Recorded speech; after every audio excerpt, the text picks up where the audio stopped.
la couleur des mots, ألوان الكلمات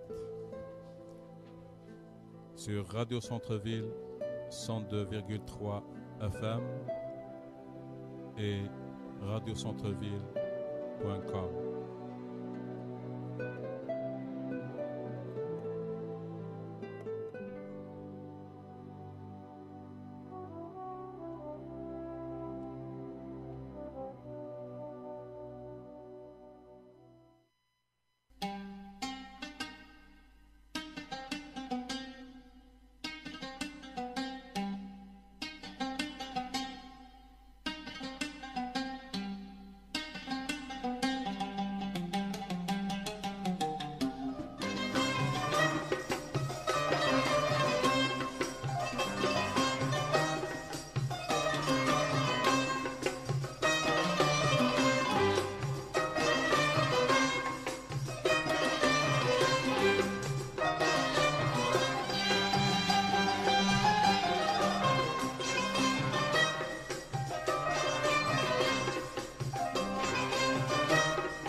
وسلبوني عينك يا بنت بلدي وسلبوني عينك والزين اللي فيك قلبي كيبغيك والزين اللي فيك قلبي كيبغيك اي يا بنت بلدي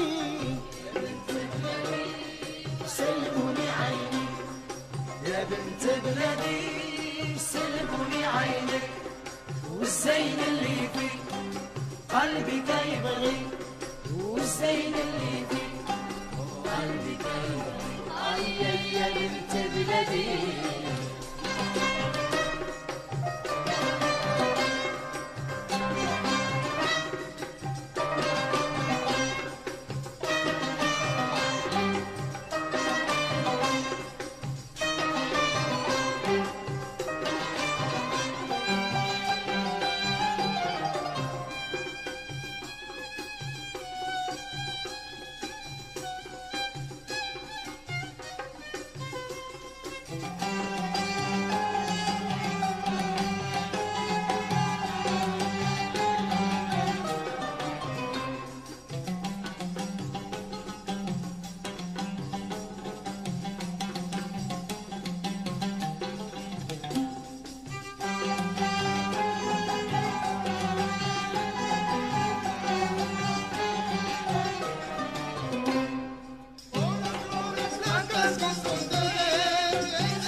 العرض والجود أبطال حدود العرض والجود أبطال حدود والوقت الخدود العرض والجود أبطال حدود العرض والجود أبطال حدود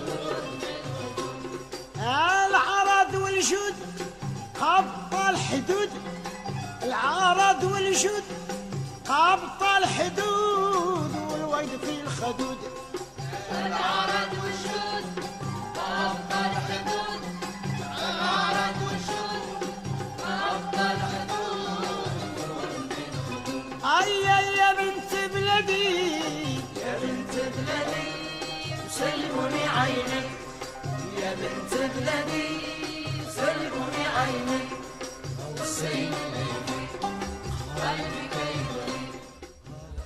Eh ben, bonsoir et bonjour, chères auditrices et auditeurs, et puis bienvenue à votre émission La couleur des mots, ألوان الكلمات, diffusée sur Radio Centre-Ville Montréal 102,3 FM et sur Radio Centre-Ville. Et puis cette émission est diffusée les mercredis soirs entre 23h30 et minuit 30 et rediffusée les vendredis donc entre 6h du matin et 7h.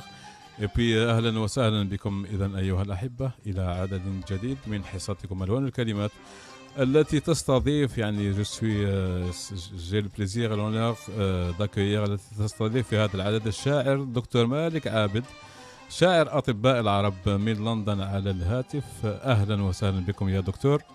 أهلا بك أستاذ حكيم. Je suis fier que vous m'avez appelé aujourd'hui. Et je suis fier aussi de votre programme qui est plein de culture. J'aime beaucoup ce genre de programme. J'aime beaucoup. Merci beaucoup, docteur. Donc, puis docteur Malik Abed donc, va partager sa poésie avec vous autres, donc chers auditrices et auditeurs, depuis Londres, donc à travers le téléphone. Et puis comme je l'ai dit tout à l'heure, ma mère elle dit souvent que le téléphone il rapproche les gens. Et donc c'est comme si Monsieur Abed était avec nous et avec vous. Donc je vous laisse avec la chanson suivante.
كيفاش ننسى بلاد الخير كيفاش يصبر قلبي تهنى كيفاش صوري جايز فقير وطني غالي ما يفنى كيفاش ننسى بلاد الخير كيفاش يصبر قلبي تهنى كيفاش صوري جايز فقير وطني غالي ما يفنى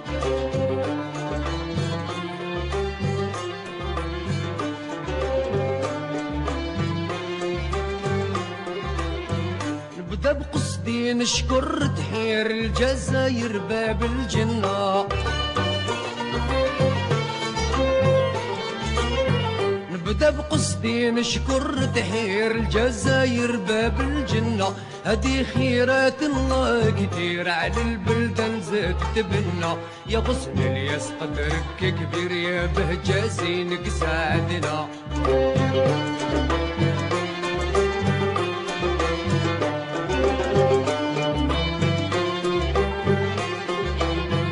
مسميها الحرة شعشير في متيجة خضرة سهرنا في البليدة سيدي حمد الكبير الفل والورد من تمنى نوصل للمليانة ونسير الغيلي زنت من استنى كيفاش ننسى بلاد الخير كيفاش يصبر قلبي تهنى كيفاش صوري جايز فقير وطني غالي ما يفنى. Et puis, chers auditrices et auditeurs, donc cette émission sera divisée en deux segments. C'est une formule simple, 30 minutes, donc consacrée à mon invité, Monsieur Dr Malik Abed, donc de Londres. Et le deuxième 30 minutes, donc ça va être de la musique et de la poésie en français. حياة الغرب فيه التفسير وهرنا عليه تقابلنا سيدي الهواري يا شاعر قصدنا ليك تعاهدنا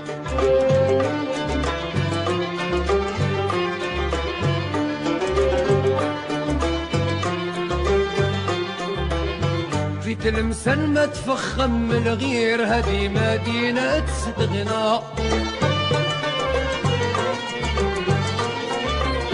في تلمسان ما تفخم الغير هذه مدينة تستغنى قماش على الالوان حرير المسافر فيها غنى بلاد الفنيان ونخطر والاصل باهي عاجبنا كيفاش ننسى بلاد الخير، كيفاش يصبر قلبي تهنى، كيفاش سوري جايز فقير، وطني غالي ما يفنى.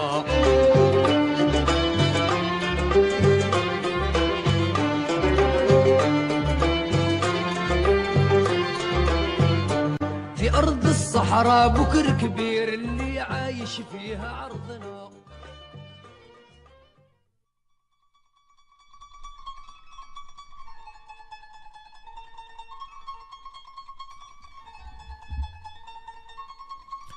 إذا يا دكتور إن كان بالإمكان يعني إذا قراءة أو يعني بارتاجي. نعم، القصيدة الأولى ستكون للندن وجمال لندن، وبدون أن أنسى أيضا مسقط رأسي المختار الشوف، فقصيدة للندن وهذه القصيدة على البحر الكامل. لندن حبيبة قلبي الملهوف، كم جال سحرك في حنين حروفي، فهديتك الأبيات تيجان العلا مجدا بشعر يعربي صوفي. غنيت لندن في أريج قصائدي، والكون لي قد دان بالمعروف. إني أعدت إلى العروبة شعرها، شعر البحور يشع دون كسوف. وعلى جسور التايمز غنيت الهوى، فانساب نهر التايمز كالمشغوف. بجبان من شعر الجميل ترنحت، تنحاز عن ترتيلها المألوف. وشدت قصائد امبراطور الهوى، وغفت بحلة ثلجها المندوف. أما الكنائس يا لها من تحفة، تعلو بروعة نحتها المسقوف. ناجيتها بالشعر قالت إنني أتحفتها طربا بدون عزوف. وملكة في قصر باكنغهام كم جالت بمجد جلالها المعروف. قد هام طرفي في رحاب شموخه، ومداخل تنساب تحت سيوفي. ساحات لندن يا قديم حضارة، وشوارع في رونق مرصوف. لندن على دفء الحنين تدفئي، ألبستك الأشعار دون الصوف. لندن أحبك من صميمي فاهنئي، وأحب مختار عروس الشوف. C'est vraiment magnifique, docteur. الشعر c'est de la poésie très profonde. Merci beaucoup, monsieur Hakim. Comme je vous ai dit, alors je suis fier alors que de ce programme plein de culture et il y a beaucoup aussi alors de poésie, alors en ce qui concerne l'amour, en ce qui concerne alors. يعني أقرأ من حين لآخر في هذه الحصة يعني أشعار لكم أيها الدكتور. يعني comme on dit en français, c'est des sujets humains, c'est des sujets, comme vous dites, de l'amour, des sujets je vais juste changer de musique de fond, puis vous pouvez partager un deuxième poème, juste d'attendre quelques secondes. Le deuxième poème sera alors en ce qui concerne حب على شاطئ جزيرة رودوس جزيرة يونانية. وبالتالي في قلتها القصيدة عندما كنت في رودوس، وهذه القصيدة الحقيقة طلعت من القصائد اللي من أجمل القصائد. وقد كرمني رئيس الجمهورية اللبنانية الأسبق سليمان ميشيل سليمان. وهذه القصيدة على البحر الوافر. وقفت مسامرا يم الجمال، وكان معانقا شفق الخيال. وشمس قد تهادت في غروب، وشط لا يضاهى في المثال. فلو خيرت ما بين الجنان، فلم أختر سوى تلك الرمال. فتاة كالندى فيها صفاء، أطلت في جمالها كالهلال.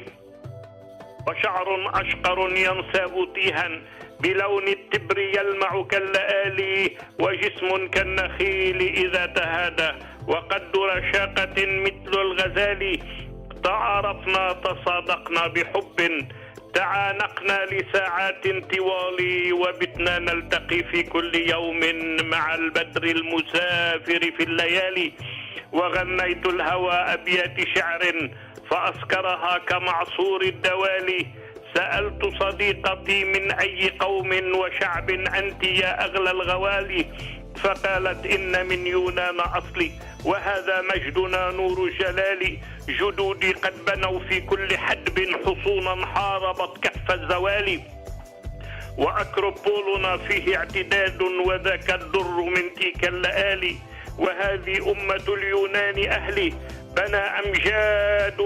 بنى أمجادها شم الرجال وراحت تسحب الذيل اغتيالا بفخر لا يضاهى في دلالي وتسألني مليا عن بلادي وعن وطني وعن أرضي وآلي وما همي سوى آلام شعبي أجبت وبعد إلحاح السؤال أنا من أمة عاشت قرونا بنصر باهر صعب المنال فتوحات سمت شرقا وغربا ومن أقصى الجنوب إلى الشمال وأندلسا بلغنا في كفاح وحمراء بنينا للمعالي وسيف العرب شيد في اعتداد صروح المجد وارفة الضلال وإني اليوم من دهري خجول وقدس العرب تحت الاحتلال حبست الدمع إذ تمتمت عذرا خجول منك أمتي في انحلالي فهذه أمتي جرحت فؤادي ألا ترثين يا روحي لحالي.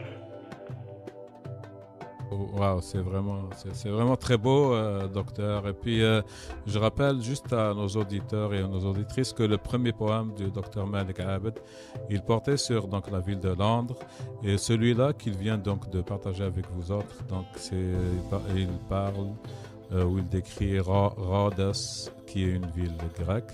وإن سمحتم يا دكتور يعني نحط أغنية عربية. يا هلا أوكي. On va vous revenir. Oui.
فكري يا ناسي بعد وحلامي يا الهاوي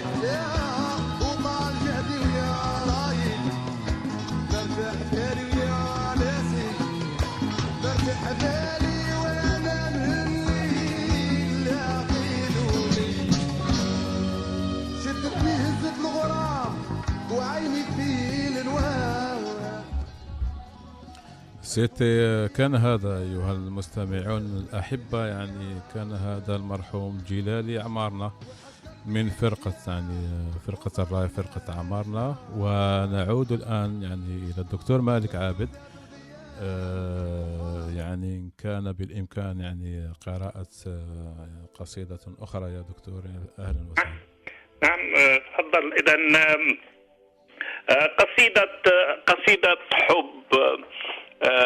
قصيدة حب هي الحقيقة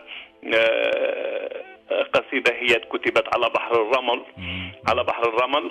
جاءني حب عبيرا من ظهوري فانتشى قلبي بشعر في سطوري. كانت الأشواق تغفو في ضلوعي بين آهاتي وحزني وسروري. وهفى قلبي إلى أغلى الصبايا ويناجيها على شمع النذور.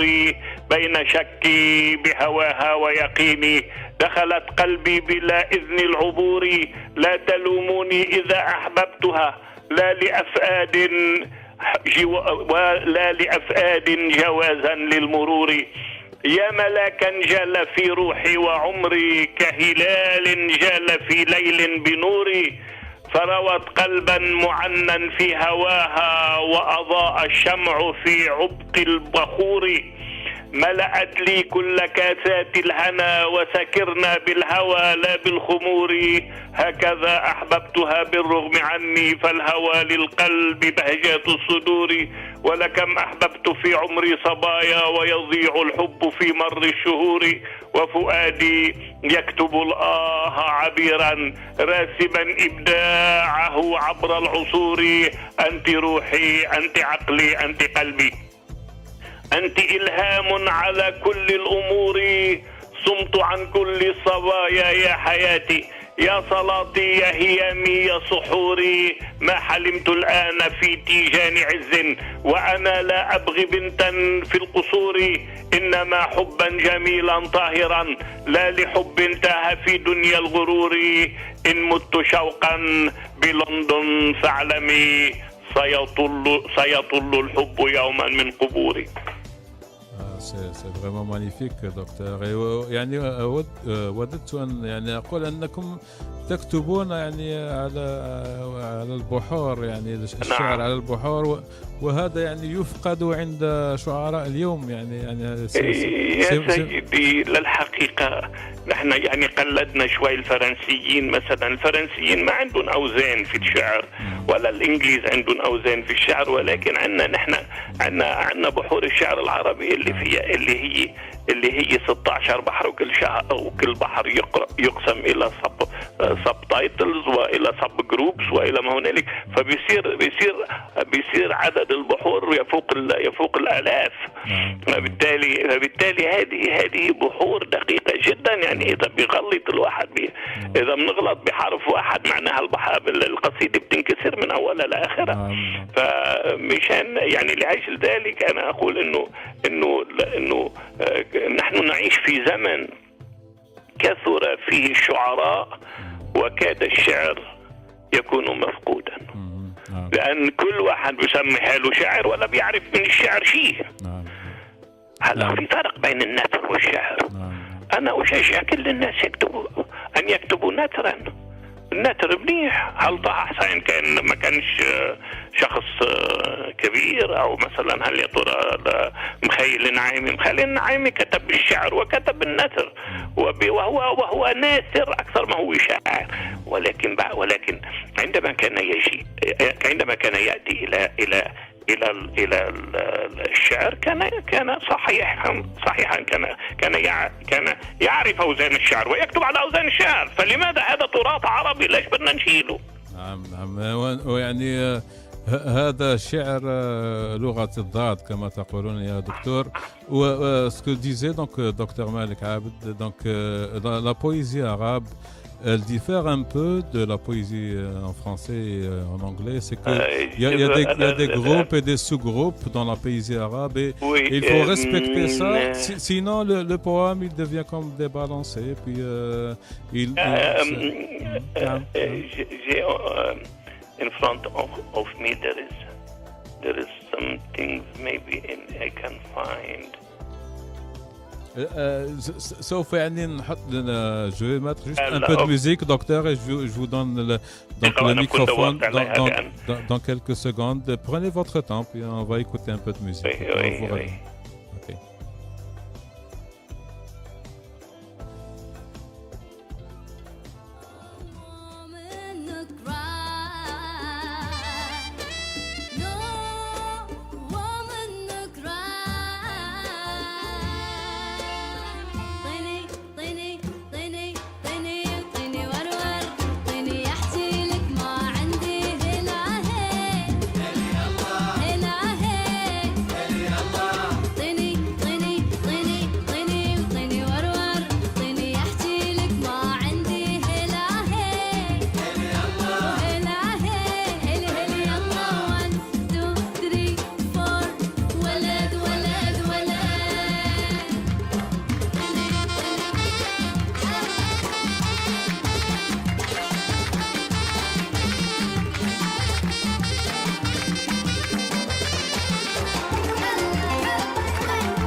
Je vais vous lire, chers auditrices et auditeurs, donc la bio de du docteur Monsieur Malik Abed, شاعر أطباء العرب. ولد الدكتور مالك عابد في سنة 52 وألف في لبنان في قرية جبلية في جبال الشوف واسمها المختارة.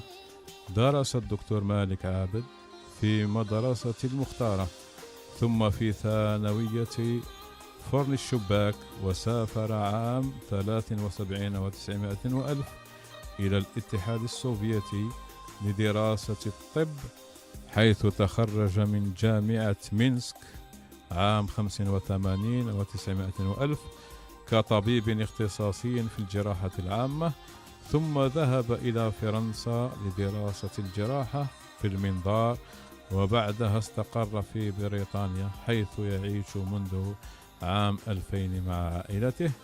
والده المربي عارف عابد كان مربيا ومدرسا وضليعا في الشعر وأوزانه، وقد علم ابنه مالك أصول الأوزان الشعرية والقواعد العربية. مثل الدكتور مالك عابد لبنان عدة مرات في مؤتمرات شعرية لبنانية وعربية، كان أهمها الترحيب شعرا بالأميرة الشاعرة سعاد الصباح. إذن سعاد الصباح في الجامعة الأمريكية، وتكريم الشاعر إلياس أبي شبكة. رؤساء لبنان أمثال إلياس الهراوي وسليمان فرنجية كرموا الدكتور مالك عابد في القصر الجمهوري. لقب الدكتور مالك عابد إذن بشاعر الأطباء العرب ثم بإمبراطور الشعر العربي. له مؤلفات شعرية بلغات عدة، منها العربية والفرنسية والإنجليزية. أشهر كتبه هي كتب الشعرية هي حنين على ضفاف التايمز، زهور لندنية أو لندني، دموع وكبرياء، وشاعر بلا وطن، والمعلقة العابدية الكبرى. كانت هذه donc c'était la chère auditeur une bio ou la bio de mon invité aujourd'hui docteur مالك عابد. ويعني إن كان بالإمكان دكتور يعني قراءة قصيدة أخرى يعني فيا هلا. عربية أم بالفرنسية؟ C'est à votre choix. اختياركم أنا. On dit en français philosophie de l'amour. Okay. Un jour, on m'avait dit de définir l'amour, un mot qui ne peut pas être facilement défini. C'est un sentiment doux qui éclaircit nos jours. C'est une philosophie où votre rêve commence et finit. L'amour du Dieu est la chose la plus importante, sans quoi la vie n'aura plus aucune valeur. C'est l'amour que chaque personne chante. Priez donc sans trêve au bon Dieu à chaque heure. L'amour du Dieu vous rend beaucoup plus heureux. Dans une vie, on ramasse l'amertume et les chagrins. Avec le bon Dieu, tu seras un être beaucoup plus joyeux. Donc l'amour du Dieu est comme votre éternel pain. L'amour qui le suit est certainement celui de la patrie. Un amour qui vous attire vers les lieux de naissance. Et votre devoir est de défendre contre les ennemis où vous souffrez chaleureusement avec sa souffrance. L'amour de l'amante est l'amour qui vous soulage. Un amour charmant s'il était mutuel et clair. Sur toute autre relation, veuillez tourner la page. Cet amour vous rend heureux si vous restez toujours sincère. Ah, c'est vraiment magnifique, docteur. Et puis, on arrive à la fin de ce segment qui est passé rapidement. Puis, يعني شكرا جزيلا يعني دكتور، وتكون لنا إن شاء الله يعني ملاقاة أخرى إن شاء الله. Ou je vous invite dans d'autres éventuellement émissions. Puis si vous avez كلمة أخيرة إن كان لكم كلمة تقولونها. أنا بكرر شكري للإكيب تبع الراديو وللاستاذ عكيم ولرفاق الاستاذ عكيم اللي فعلا للحقيقة عم يزرعوا البسمة، عم يزرعوا الحب، عم يزرعوا التفاؤل. وما أحوجنا اليوم إلى الحب إلى الوطنية الصادقة، بعيدا عن كل ما هو بعيدا عن ما هو أصولي وفناتك. فبالتالي ليكن الحب في داخلنا وليكن الحب دائما معنا، والله يكون معنا عندما نضمر الخير لكل الناس ولكل الأديان، لا فرق بين امرئ وامرئ، فكلنا عبيد الله. وشكرا أستاذ عكي. Mais je vous dis, docteur, cette émission, c'est sans vous, elle vaut rien, puis c'est grâce à vous autres. Et votre niveau, vous, docteur, et puis juste de citer quelques-uns des poètes que des fois je partage, Fatam Abidi, il y a Sofiane, sans vous autres, l'émission, elle vaut zéro. Donc merci beaucoup. Et merci pour votre ami alors qui est avec vous. Et merci pour la radio. Et merci Canada. Et puis la prochaine fois, alors je vais vous lire alors des poésies en ce qui concerne les chutes de Niagara. Alors j'ai les chutes de Niagara en anglais, vraiment. Alors c'est magnifique. Inch'Allah. إلى الملتقى دكتور. حبيبي مع السلامة. مع السلامة.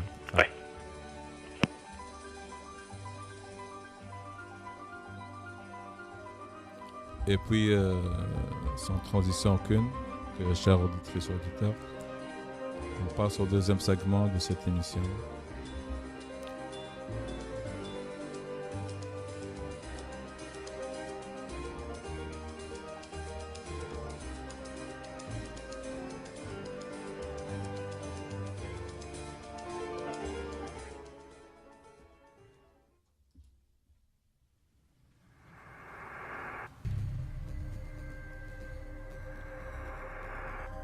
Le vent tourne, j'avance lentement, péniblement, parmi les couleurs d'automne qui s'effritent, je continue de m'effacer.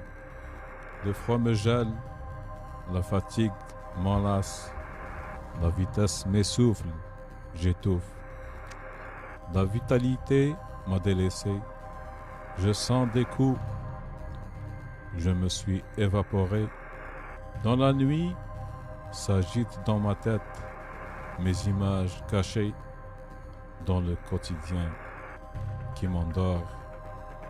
Le deuxième poème s'intitule Joie. Impose-toi, ma joie, prends ta place qui te revient, éclate-toi en moi, affirme-toi, ne te laisse pas repousser dans un coin silencieux, hurle s'il le faut, fais taire tout ce bruit, que l'on puisse enfin t'entendre, rendre hommage à l'amour. Chantal Riel.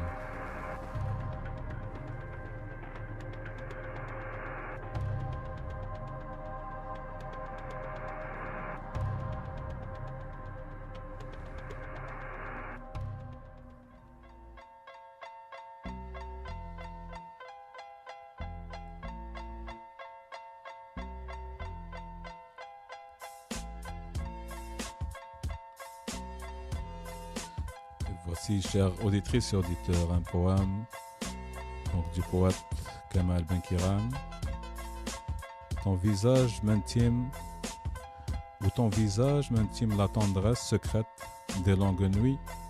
Je n'encaisse pas cette tendresse, je la vis. Belle d'un amour éclos sur ta lèvre rose, aux confins du soleil, à mourir d'envie. Sur des îles au parfum d'ambre et de vie, quand tu mets du bleu sur ta paupière éclose, belle à l'orée du vent, lorsque tu danses sans fin, tu t'émues dans l'onde douce et rêveuse, dans les miroirs étourdis de l'aurore frileuse, tu sondes tendrement mes yeux à travers ton sein. Belle, par tes doigts d'azur sur les pans de mon cœur, tu déposes un bémol douillé sur mon corps opalin, et je savoure à travers ton chant cristallin les mille grâces de la volupté et du bonheur.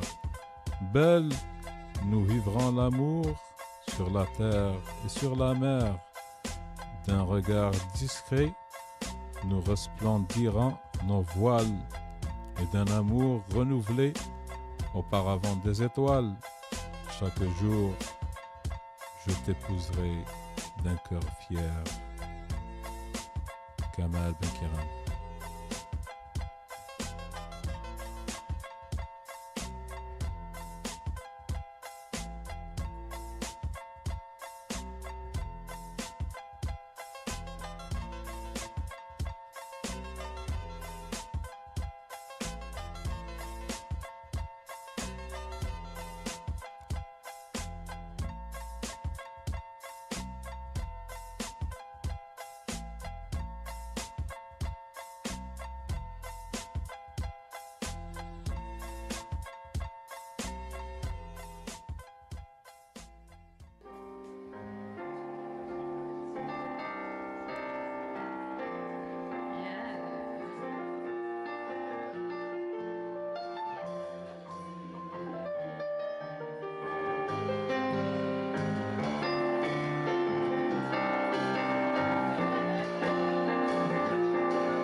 One cup of tea, I hear your words.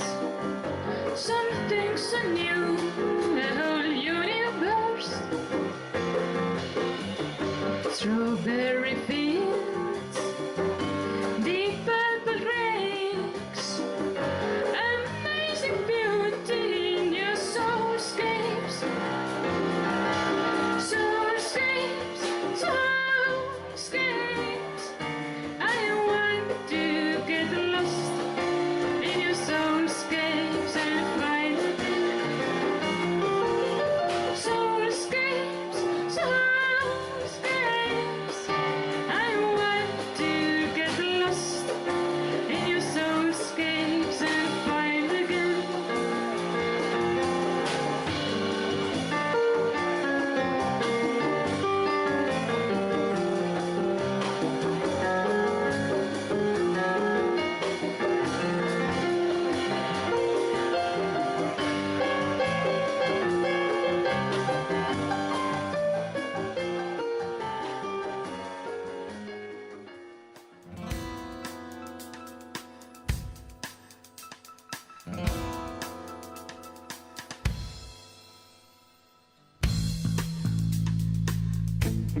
At home, I'm a liar.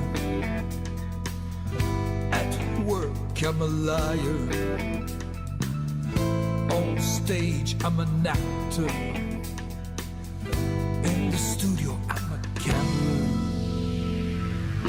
The instinct of warrior. It's the way we've all been wired. Another casualty of war. In this baptism of fire, the road is long, I start to wonder. Flesh is weak, spirit weaker. Another enunciation of love that conjures this humble speaker.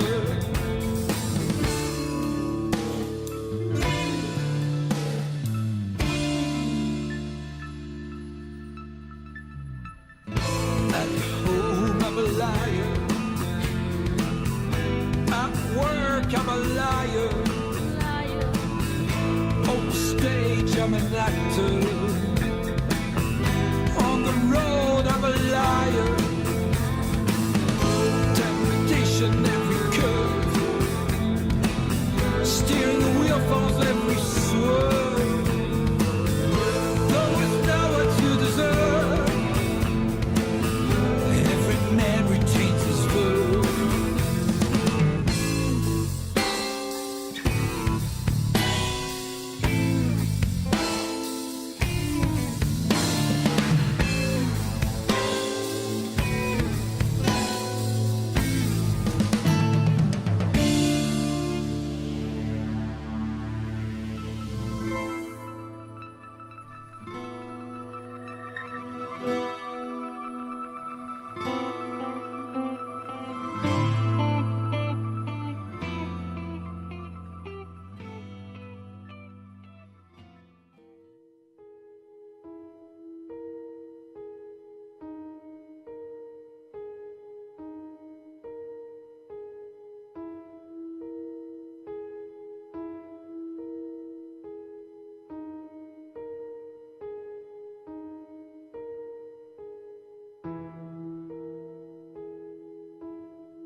Damné, la tête tourne autour du feu.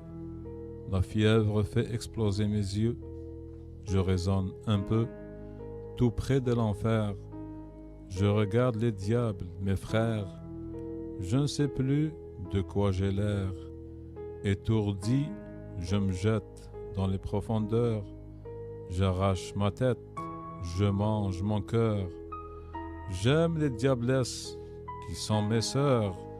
Tout seul, une bouteille sur la table et une poudre au goût indéfinissable. C'est là les fruits d'un amour inexplicable.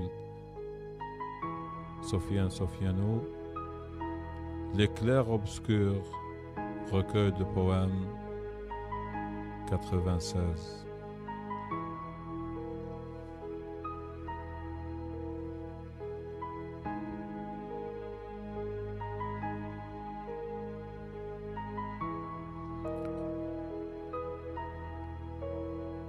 Mes identités, j'ai l'âme d'un enfant, dans le corps d'un grand, un mystère, une confusion. Je ne connais pas le temps, je conduis une voiture, je joue au ballon. Mes amis sont des hommes d'affaires et des enfants. Je vois la vie en noir et blanc. Quand je suis grand et en couleur, quand je suis un enfant, ma double identité est une confusion. Ma troisième, nous la découvrirons. Sofiane.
Le canari, le silence d'une nuit étoilée, dit bonne nuit au canari resté perché sur une branche dans une forêt, lui qui, durant toute la journée, ne s'est pas envolé en restant muet. C'était un texte de mon cru, chère auditrice et auditeur.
Et puis, donc, chers auditrices et auditeurs, on arrive à la fin de cette émission, de ce numéro de Alwan al-Kalimat, donc la couleur des mots.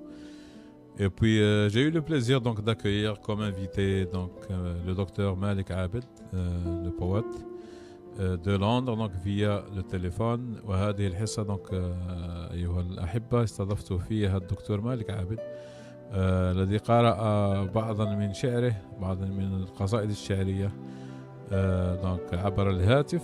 Et puis donc si Yvan Jean voudrait dire quelque chose à la fin, donc ça sera le bienvenu. Oui, bien merci Hakim, très bonne émission comme toujours, de plus en plus internationale d'après ce qu'on peut entendre et voir. Et bien merci de nous suivre ainsi chaque semaine. Et tu nous surprends toujours avec des invités de marque et de grande valeur. Et on se rend compte qu'on est écouté un peu partout sur la planète, radiocentreville.com et en vidéo aussi. Donc merci Hakim. Ben, merci. Et puis comme tu dis Yvan, on se rend compte de la beauté d'Internet, la beauté même du téléphone. Les gens, ben, vraiment, c'est puissant, un téléphone et Internet. Et puis, donc, merci beaucoup, chers auditrices et auditeurs. Et je vous donne rendez-vous donc à la prochaine émission. Je vous dis, passez une bonne journée. Salut, bye bye. Salut Yvan. Bonjour. À la prochaine.